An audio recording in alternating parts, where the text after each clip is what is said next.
Welcome to the Cabral Concept, where board-certified naturopath and integrative health practitioner Dr. Stephen Cabral shares how he was diagnosed at the age of 17 with a life-altering illness and given no hope for recovery. It was only after studying and traveling all over the world did he discover how to combine ancient Ayurvedic healing practices with state-of-the-art naturopathic and functional medicine to fully rebalance the body and re-energize it with life. It's time to discover how to get well, lose weight, and finally feel alive again. And now, here's your host, Dr. Stephen Cabral.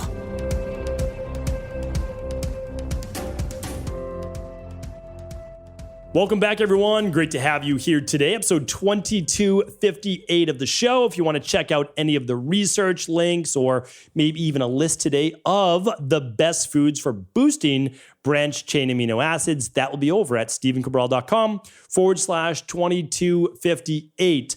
Today, and really what I've tried to been doing over the last couple of weeks is to teach you more about the physiology of the body. Like, how does the body actually function? Why are things good or bad for fasting? How does the body put on muscle or lose muscle based on the nutrition it takes in and the exercises that you do? And so what I want to share with you today is just about branched chain amino acids. You may have heard about them before, but one of the reasons why they have been so popular in the bodybuilding world is because they add more of the amino acids. Basically, these amino acids are from proteins that are used in order to repair the tissue of your body. And remember, it's not just for building muscle. Our body needs branched chain amino acids in order to do normal cell turnover and recovery, normal rejuvenation. And that's why, even though I talk and I really preach about it, if you're looking for longevity, it seems that those people who do not take their protein to an excess have less chance for cardiovascular, blood pressure, diabetes, cancer. That's very well proven. A lot of people like to just fight against that. I totally get it. I understand that. Remember, but it's nuanced. It's not for every human being. It's for human beings that are trending more anabolic. And that's what I'm going to share with you here today. But I'm going to break it down. I'm going to make it just really clear cut so that you can take action on this and to who it might most benefit and when you may want to use them. So branched chain amino acids are just three. So if we're looking at, well, what are amino acids in general? We're talking about all the amino acids that we can get from protein that our body needs in order to rebuild tissue and muscle. And this is even more important for those people over the age of, let's say, 45, 50 years old. And that's because your ability to build muscle or rebuild muscle begins to go down as you age. And it goes down slowly for the most part. It really does. And so your body becomes more catabolic. That means there's less muscle on your body. You might weigh the same, but there's less muscle because it's been replaced. Well, it's not a one for one, but it's been, you add more fat, you lose muscle, the weight may maintain the same, but obviously the body does not look the same. It's not as strong. You don't have as much endurance. All of those things matter. Again, there's not as much stability. So there can be more falls when you're older. Again, all of it matters. All of it happens slowly over time, which is why we need to start acting as soon as possible to rebuild some of that muscle, which builds up our metabolism. And again, don't think that you're going to turn into a big bodybuilder. You're not, right? That's not going to happen. And remember, even if you believe that, at any point, if you start lifting weights and eating a good amount of protein for your body, we'll talk about how much in just a moment, you can always stop, right? You can always slow down. It's okay.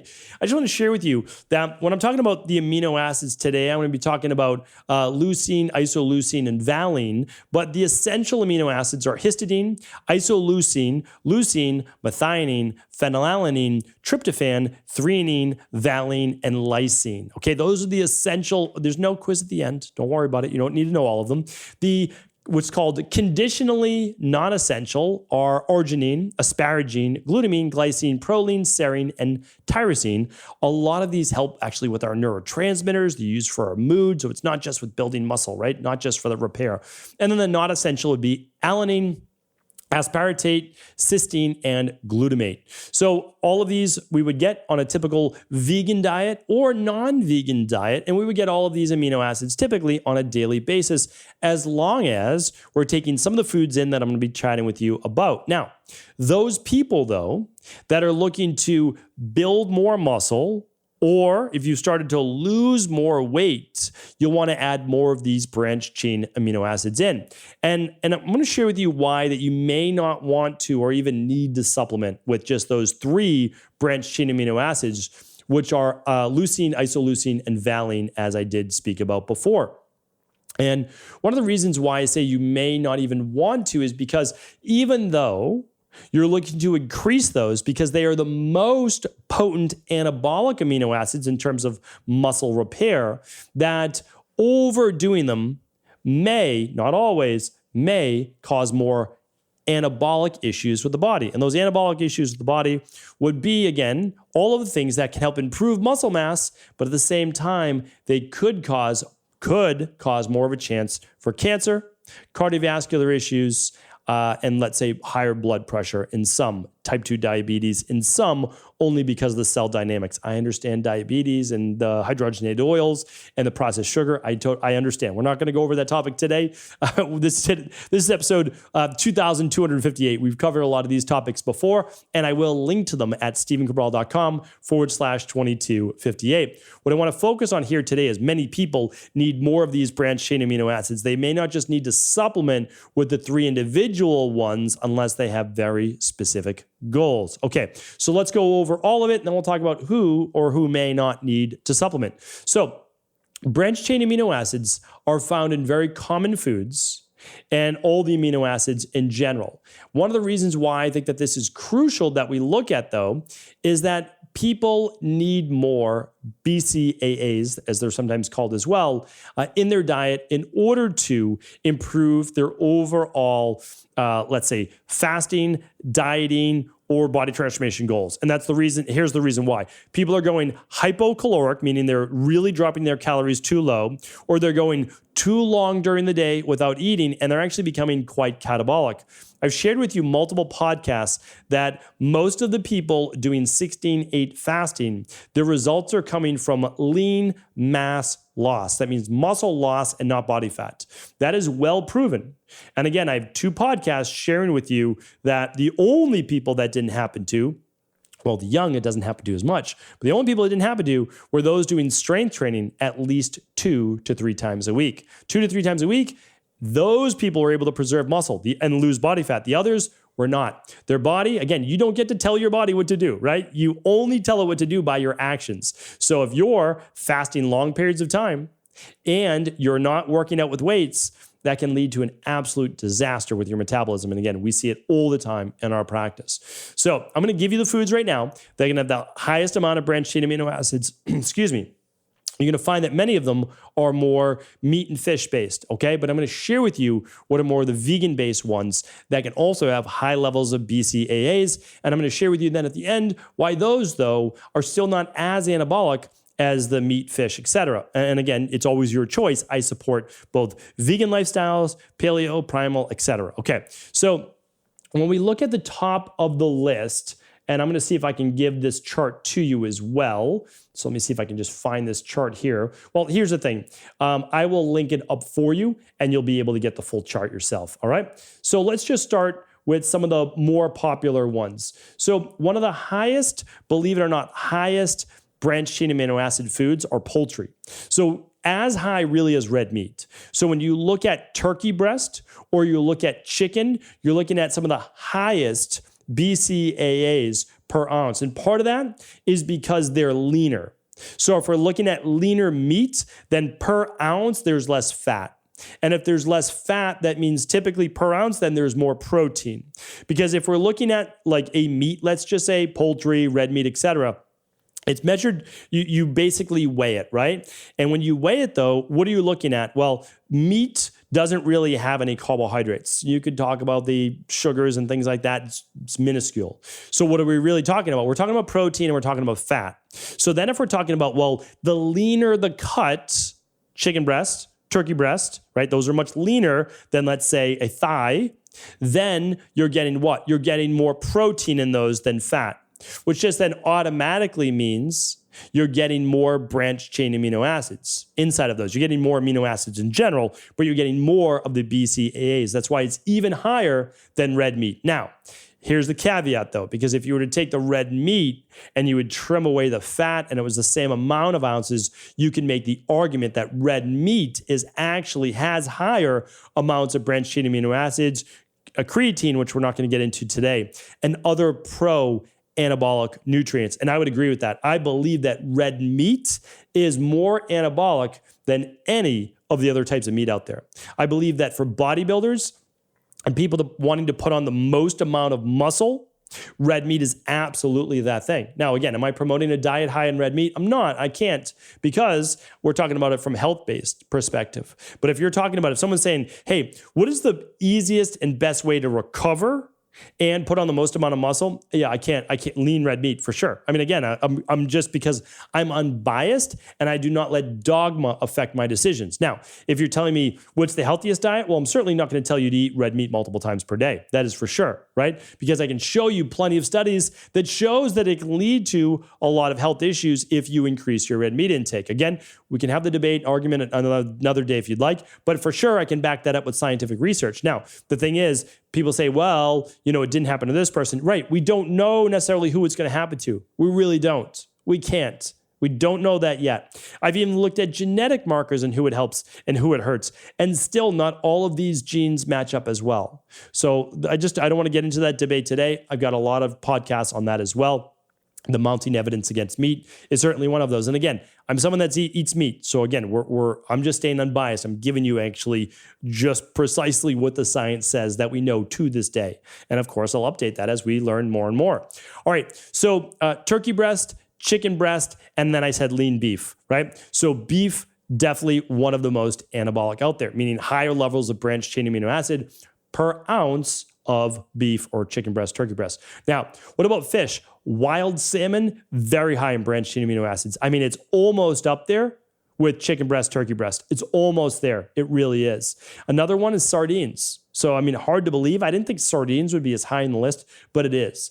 Sardines, now it's a high purine food. I'm not going to get into high purine foods today, but if you're willing to eat sardines, it is one of the few fish that I've seen that really moves the needle. Now you have to eat it with the skin, right?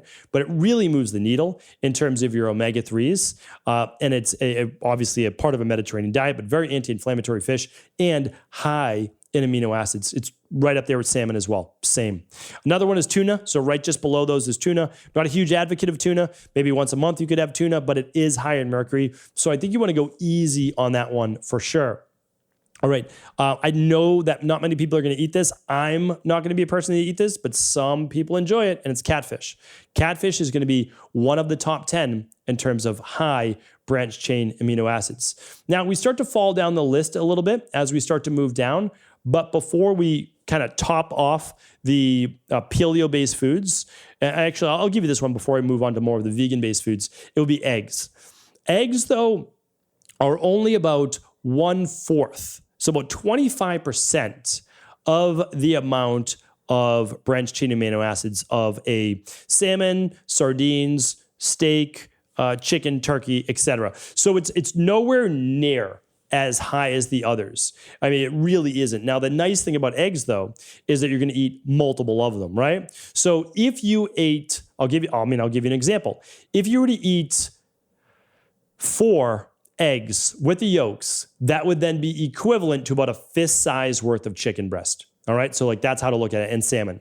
So all the others I gave you, if you want to look at it, about a fist size, about 4 eggs is going to equal a fist size of those others. So you might say, well, I eat 4 eggs. Okay. Well, if you eat 4 eggs, that's basically a 6-ounce serving of chicken, turkey, lean beef, catfish, and all the others as well. All right. So those are your top. You want to look at those. Those are very, very anabolic. Now, if you move towards dairy, you can absolutely look at, well, of course, whey protein would be one. That's an extract. I look at whey protein as basically a supplement. It is a supplement, very high in branched chain amino acids, no doubt about it, right? But if you were to look at milk in general, milk absolutely has your branched chain amino acids in there too.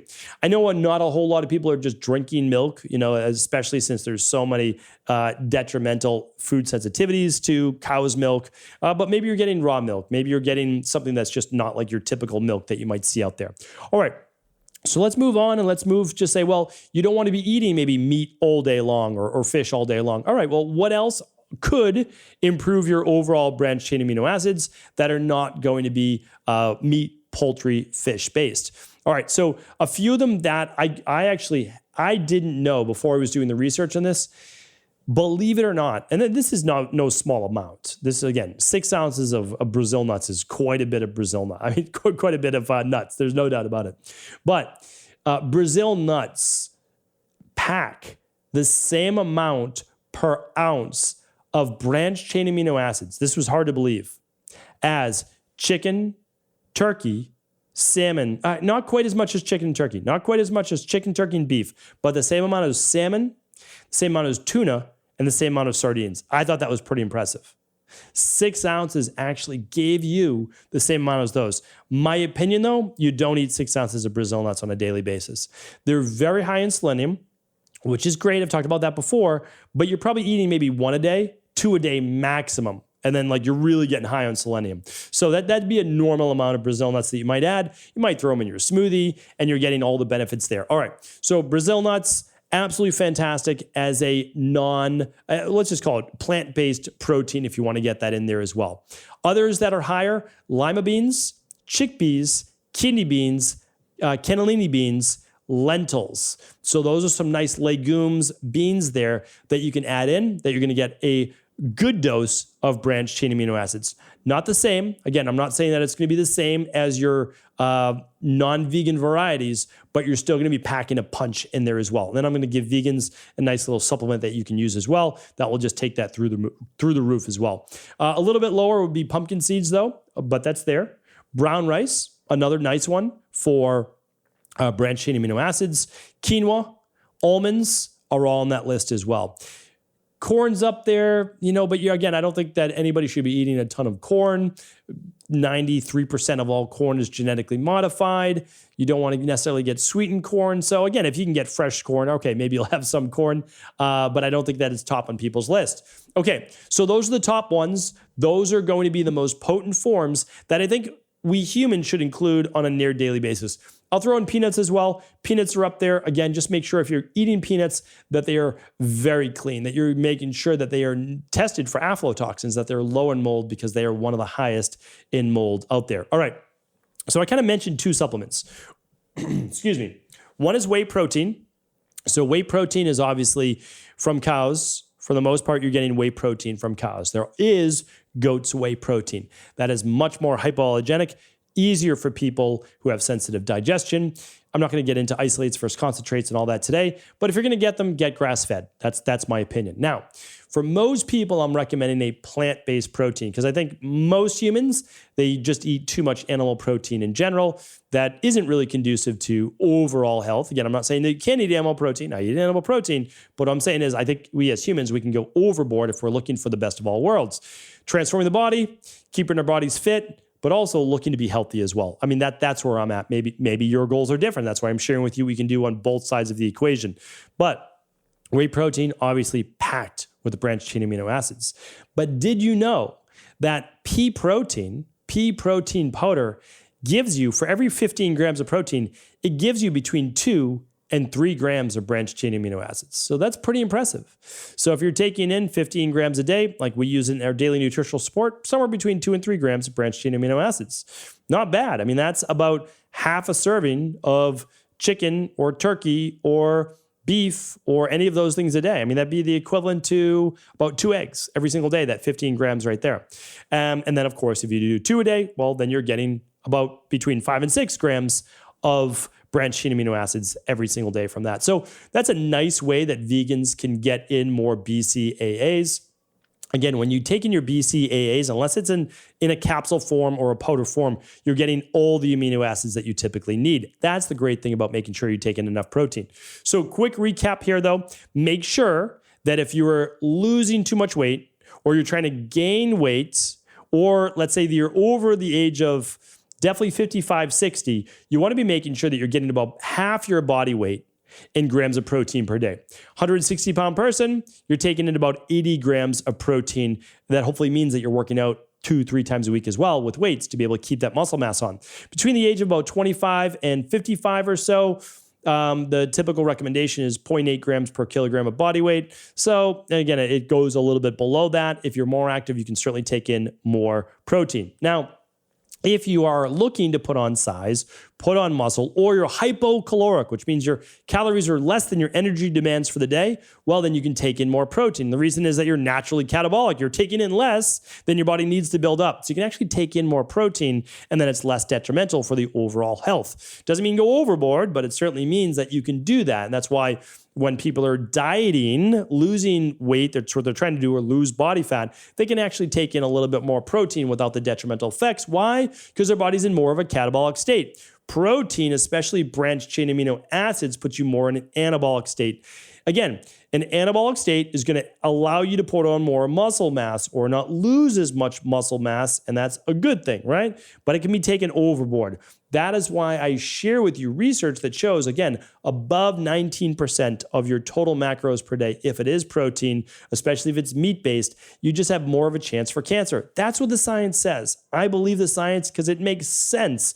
If you're putting in more branched chain amino acids, especially from red meat, what does it do? Well, it makes your body more anabolic. If your body's more anabolic, what happens? Well, you typically have higher levels of IGF-1. You might have higher levels of other growth factors as well. What happens when you have other growth factors that are higher in the body? Well, your body's growing, but so can also cancerous-based cells. Again, that's why I want to share this with you, because there are two sides to every story. One side isn't always right, neither is the other side. I like to bring you both sides and allow you to figure out what's best for you based on your bio-individuality. Here's what I'll do today. I'm going to link up all these foods here today at stephencabral.com/2258. I just want you to focus on getting in the right amount of protein for your body and just making sure that you're getting some of these higher branched chain amino acids foods. And then if needed, use a plant-based protein like a pea protein in your diet or daily nutritional support, which has all the vitamins and minerals you need in order to make sure that you are getting the actual building blocks for turnover and muscle repair for your body. If you see your body aging faster than you would like, I'm telling you right now, you're probably not getting enough protein. You're probably not getting 25 grams at breakfast, 25 at lunch, 25 at dinner, or just 20 grams or so at breakfast, 30 at lunch, 30 at dinner. That's about 80 grams of protein. That's probably plenty for most people if you weigh somewhere between 130 and 160 pounds, 170 pounds. Probably going to be plenty for most people. You can always do more, but 20 at breakfast, 30 at lunch, 30 at dinner. I know you can do that. If it has to, again, just add in your supplemental shake. That's going to be easy then for breakfast. Then you just need some beans or whatever you'd like at lunch. Maybe it's some fish. And then at dinner, you could have some poultry. You could have some meat of some type. You could have some red meat if you'd like a couple times a week. So again, that's up to you, but I want to just paint the picture for what we all need and then allow you to tailor this towards your lifestyle. Hopefully this was helpful. Always happy to answer questions. So just let me know right on YouTube or right on Instagram, and I'd be happy to answer those for you. All right, take care, everyone. Have an amazing day. I'll talk with you soon. Did you know that the body really only becomes sick or imbalanced in only two ways? Over time, you become deficient in vital nutrients, and you also accumulate toxins internally and from the environment. As those nutrients diminish and you increase your total toxic load, your body then begins to show the first signs of dis-ease. It's actually quite predictable, and the good news is that if we know how you began to fill up that proverbial rain barrel, we also know how to empty it to begin the healing process. I was fortunate enough to learn this ancient healing process from my mentor after suffering from debilitating diseases for close to a decade. It was only when I began to implement these techniques did I finally overcome my illnesses and go on to live a life of energy and vitality that I now enjoy. I'd like to share with you now what I discovered after traveling all over the world and how to combine the best of ancient healing wisdom with state-of-the-art science. Allow me to teach you exactly how I've been able to help over 250,000 people to empty their rain barrel and begin to transform their body and lives into what they've always hoped they could be. To get your copy of the international bestseller, The Rain Barrel Effect, simply go to stephencabral.com/rainbarrel.